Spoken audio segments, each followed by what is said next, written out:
Good morning all of you.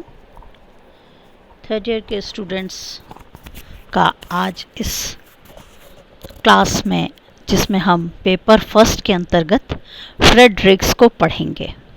आप सभी का स्वागत। फ्रेडरिक्स का नाम प्रशासनिक चिंतकों में अग्रणी है। उन्होंने प्रशासनिक सिद्धांत निर्माण की प्रक्रिया में तुलनात्मक अध्ययन पद्धति को अपनाया ताकि सभी प्रकार के प्रशासनों का तुलनात्मक अध्ययन करके मौलिक संगठनात्मक तत्वों तक पहुंचा जा सके।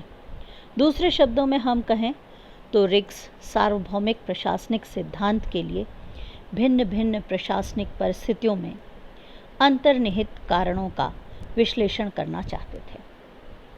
फ्रेडरिक्स का जन्म 1971 में चीन के गुलिका ग्राम में हुआ था, लेकिन अमेरिकी परिवेश में पढ़े रिक्स को ग्रामीण और शहरी दोनों ही परिवेशों में पढ़ने, पलने और बढ़ने का अवसर मिला, जिससे उनके मस्तिष्क में स्वाभाविक तुलनात्मकता को जन्म दिया और संभवतः इसीलिए उनके तुलनात्मक अध्ययन की शुरुआत सामाजिक परिवेशों की तुलना से होती है, जो बाद में प्रशासनिक परिवेश में आ गई।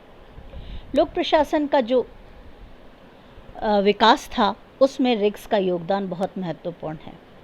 उनके द्वारा विकसित आदर्श मॉडल रिक्स ने पिछड़े, विकासशील और विकसित समाजों का अध्ययन करने के उपरांत अपने मॉडलों से यह दर्शाने की कोशिश की कि पर्यावरण और प्रशासन का कितना गहरा अंतर संबंध होता है तथा विकास की प्रक्रिया में विभिन्न संरचनाओं का निर्माण, उनके कार्यों में विशेषीकरण और इन संरचनाओं के मध्य एकीकरण की प्रवृत्ति कैसी होती है।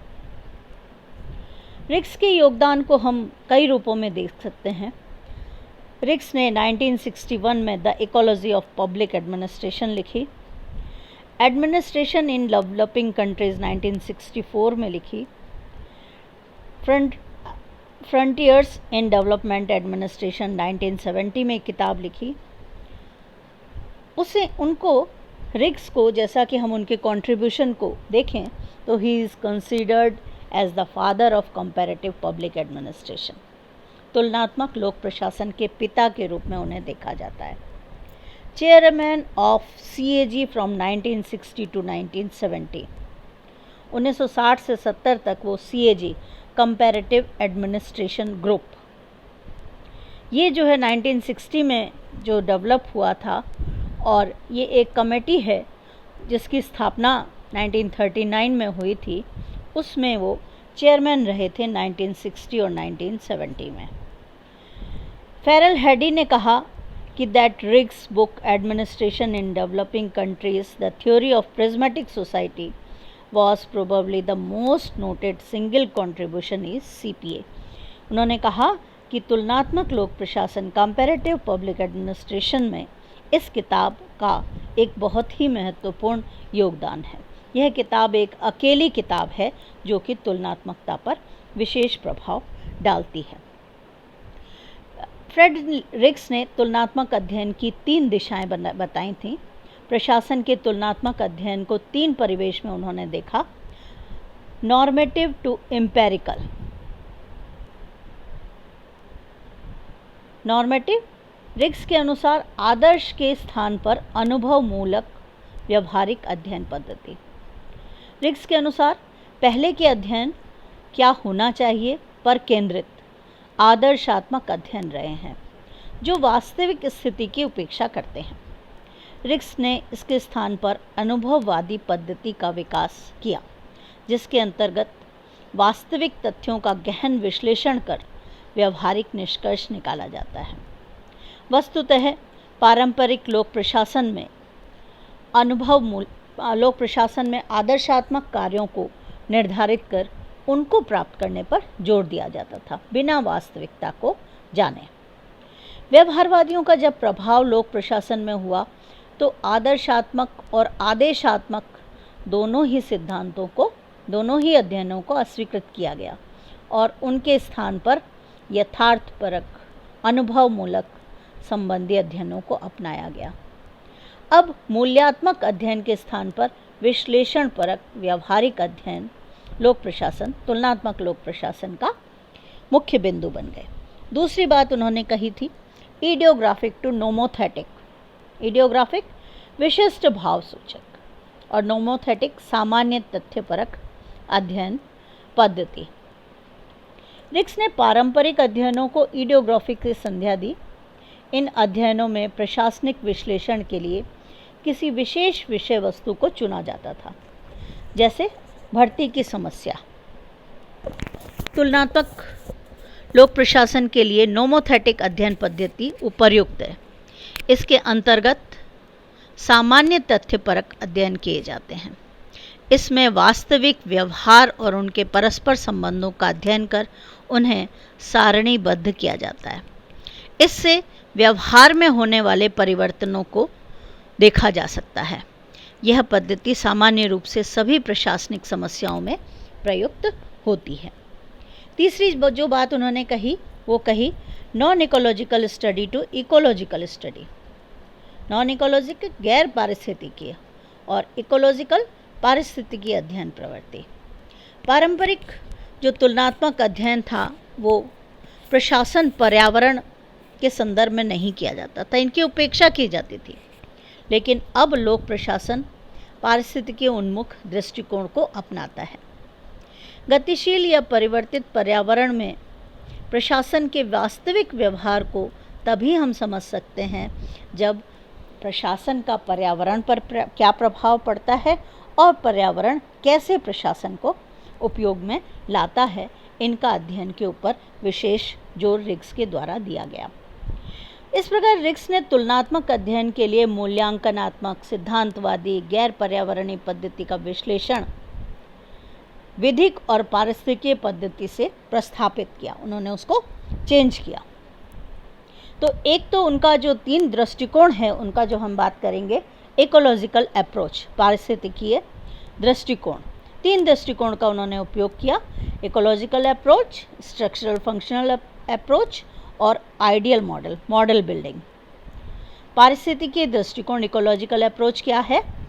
लोक प्रशासन में इस दृष्टिकोण का प्रयोग सबसे पहले जॉन एम गॉस ने किया था। उसके बाद रॉबर्ट डहल, रॉबर्ट मर्टन आदि ने भी अपने प्रशासनिक अध्ययनों में पारिस्थितिकीय दृष्टिकोण अपनाया गया था, लेकिन वह रिक्स ही थे जिन्होंने इसका सर्वाधिक उपयोग किया। जहां गॉस ने लोक प्रशासन के पर्यावरण में लोग, संपत्ति, भौतिक, सामाजिक, तकनीकी विचार, वैयक्तिकता, आपदा स्थितियों को शामिल किया, वहीं रिक्स ने इसे अत्यधिक व्यापक परिप्रेक्ष्य प्रदान करते हुए आर्थिक, राजनीतिक, सांकेतिक, संरचनात्मक और पर्यावरण तक विस्तृत किया। रिक्स ने अपने विकास और तुलनात्मक प्रशासनिक अध्ययनों में इस दृष्टिकोण का विशेष इस्तेमाल किया। फिलीपींस, थाईलैंड, चीन आदि देशों का अध्ययन किया और ये माना कि वे प्रशासनिक व्यवस्था को पर्यावरण से किस प्रकार जोड़ा जा सकता है, किस तरह से पर्यावरण प्रशासन को प्रभावित करता है और प्रशासन भी पर्यावरण को प्रभावित करता है। पर्यावरण और प्रशासन की इस पारस्परिक प्रक्रिया को कि जो अगर हम समझ लेते हैं तो वही प्रशासन का पारिस्थितिकीय दृष्टिकोण है। इस दृष्टिकोण के बिना प्रशासन पर्यावरण की अंतःक्रिया और परस्पर निर्भरता की जानकारी नहीं मिल पाती है।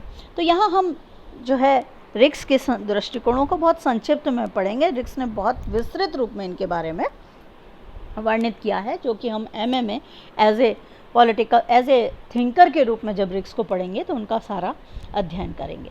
दूसरा जो दृष्टिकोण था, स्ट्रक्चरल फंक्शनल अप्रोच, स्ट्रक्चरल संरचनात्मक, फंक्शनल कार्यात्मक दृष्टिकोण, अप्रोच यानी दृष्टिकोण। इस उपागम का पहला प्रयोग मानव विज्ञान में मेलिनोवस्की और रेडक्लिफ ब्राउन ने किया था। आज यह सामाजिक विज्ञान में प्रयुक्त किया जा रहा है। टॉलकॉट पार्सन्स ने समाजशास्त्र में इसका अच्छा उपयोग किया और लोक प्रशासन में इसका विकास किया। फ्रेड रिक्स ने इस उपागम को शास्त्रीय विचारक और व्यवहारवादियों के मुख्य निष्कर्षों का योग माना। पहले ने संरचना पर और दूसरे ने कार्य और व्यवहार पर बल दिया। संरचनात्मक कार्यात्मक उपागम इन दोनों के नए स्वरूप में नई व्याख्या के साथ प्रयुक्त किया जाता है। इनके अनुसार समाज में प्रत्येक संरचना अलग अलग कार्य करती है। यह कार्य या व्यवहार अपनी सामाजिक व्यवस्था के लिए एक मानक होते हैं। इस प्रकार इस उपागम के दो मुख्य तत्व हैं, एक संरचना और दूसरा कार्य। सभी संरचनाएं क्यों अस्तित्व में हैं? क्योंकि वे कुछ कार्य करती हैं या कुछ कार्य के लिए वो संरचनाओं का निर्माण किया गया है। लेकिन संरचना और उसके कार्यों के बीच कोई स्पष्ट या प्रत्यक्ष संबंध हो जरूरी नहीं। उदाहरण के लिए सभी समान संरचनाएं एक जैसे कार्य भी कर सकती हैं और अलग अलग कार्य भी कर सकती हैं। कोई संरचना बहुत से कार्य संपादित कर सकती है और एक ही कार्य अनेक संरचनाओं के द्वारा भी संपन्न होते दिखाई दे जा सकते हैं। ऐसा संरचनाओं के परस्पर संबंधों के कारण दिखाई देता है। इस प्रकार निर्धारित कार्यों को संपन्न करने वाली विभिन्न संरचनाओं का तुलनात्मक अध्ययन विश्लेषण करना ही इस दृष्टिकोण का केंद्रीय तत्व है।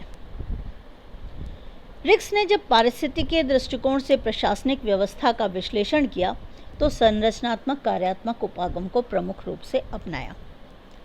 इस उपागम का सबसे पहले प्रयोग 1957 में किया, जब वाल्डो ने 2 वर्ष पूर्व इसकी उपयोगिता बताई थी। यह जानते हुए कि संरचना और कार्य सभी समाजों में एक जैसे नहीं होते, अन्य विद्वानों की भांति फ्रेडरिक्स ने भी इन्हें निर्धारित करने का प्रयास किया। रिक्स ने प्रत्येक समाज की 5 कार्यात्मक विशेषताएं बताईं: राजनीतिक, सामाजिक, सांस्कृतिक, आर्थिक और संचारिक। विकासशील देशों की प्रशासनिक व्यवस्था को स्पष्ट करने के लिए 3 प्रकार के उपागम बताए: विकसित, विकासशील और पिछड़े राष्ट्रों का अध्ययन। इस उपागम के साथ पारिस्थितिकीय और सामान्य व्यवस्था उपागम भी था। रिक्स ने इस तुलना के आधार पर विकासशील देशों के समाज को प्रिज्मेटिक समाज माना, जिसके हर क्षेत्र यानी राजनीतिक, प्रशासन, आर्थिक में अनेकों संरचनाएं स्थापित की गईं, लेकिन कार्यों के मध्य प्रभावी एकीकरण नहीं हुआ। रिक्स के बाद अनेक विद्वानों ने उस उपागम का प्रयोग तुलनात्मक लोक प्रशासन में किया। अब हम बात करते हैं आइडियल मॉडल बिल्डिंग, सामान्य व्यवस्था प्रारूप। रिक्स ने जब संरचनात्मक कार्यात्मक उपागम का प्रयोग किया तो इस रूप में वह कभी कभी व्यवस्था उपागम तक फैल जाती है। रिक्स ने संरचनाओं और उनके कार्यों का वर्णन करते समय पारिस्थितिकीय घटकों की उपेक्षा की। यही कारण है कि उन्होंने समाज को एक व्यवस्था के रूप में देखा, जिसमें प्रशासन, राजनीति, अर्थव्यवस्था, संस्कृति, तकनीकी आदि उपव्यवस्थाएं विद्यमान हैं और परस्पर क्रियारत हैं। रिक्स के मॉडल निर्माण की शुरुआत 1956 से की गई और बाद में उसमें 2 प्रकार के संशोधन किए गए। रिक्स के अन्य मॉडल के बारे में हम अपने अगले एपिसोड में चर्चा करेंगे। आज इस चर्चा को हम यहीं समाप्त करते हैं, क्योंकि ये एक विषय बहुत जटिल भाषा में लिखा गया है तो इसको समझने में थोड़ी सी मुश्किल होगी। आशा है कि आप लोग इसको पढ़ करके समझने की कोशिश